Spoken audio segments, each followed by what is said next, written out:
అధ్యక్ష, నేను ఇంతకుముందు నేను చెప్పినట్టే ఎందుకు ఈ మాదిరిగా రెవెన్యూ ఎందుకు ఈ మాదిరిగా బూస్టప్ చేసి చూస్తున్నారు, ఎందుకు ఈ మాదిరిగా చేస్తూ ఉన్నారని అంటే దానికి ఇంతకుముందే నేను చెప్పాను అధ్యక్ష. 13th ఫైనాన్స్ కమిషన్లో ఒక చిన్న నోటు మేము కూడా ఎందుకు ఇలా చేస్తూ ఉన్నారని చెప్పి మేము చూసినప్పుడు మాకు కనిపించింది.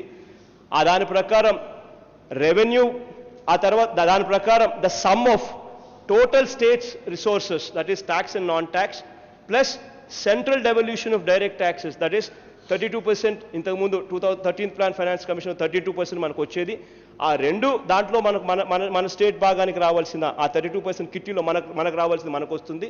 ఆ రెండు కలిపితే అంటే direct devolution from central government, our own states resources, that is tax and non tax put together, ఈ రెండింటిని కలిపితే కూడా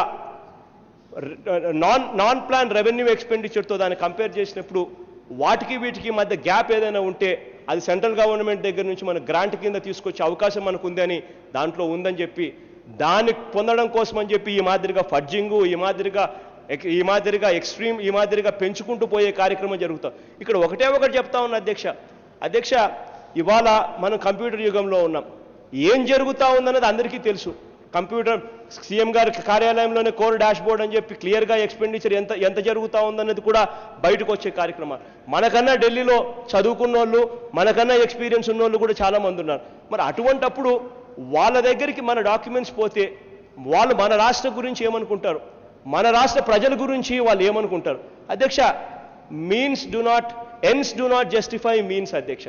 ఎప్పుడైనా కూడా అధ్యక్ష మనం చేసేది రైచియస్గా చేయాలి, కరెక్ట్గా చేయాలి. ఎందుకంటే భావితరాలు మనం చూస్తూ ఉన్నాయి. భావితరాలు మనం చూస్తూ ఉన్నప్పుడు మన మెసేజ్ కరెక్ట్గా పంపించాలి. We should never give an impression to the next generation that మోసం చేయొచ్చు, అబద్ధాలు చెప్పొచ్చు, వెనుపోట్లు పడవచ్చు, ఇట్ ఈస్ యాక్సెప్టబుల్ అని చెప్పే కార్యక్రమం మనం లీడర్లుగా ఉండి మనం ఎప్పుడూ చేయకూడదు. మనం గట్టిగా కొట్లాడదాం, గట్టిగా పోరాడదాం, మీతో పాటు కావాలంటే మేము కూడా వస్తాం, గట్టిగా మనకు కావాల్సింది అడుగుదాం. కానీ ఇలా రాష్ట్ర పరువును తీసుకొని వచ్చి బజార్లో పెట్టడం సరైన పద్ధతి కాదని చెప్తా ఉన్నా అధ్యక్ష.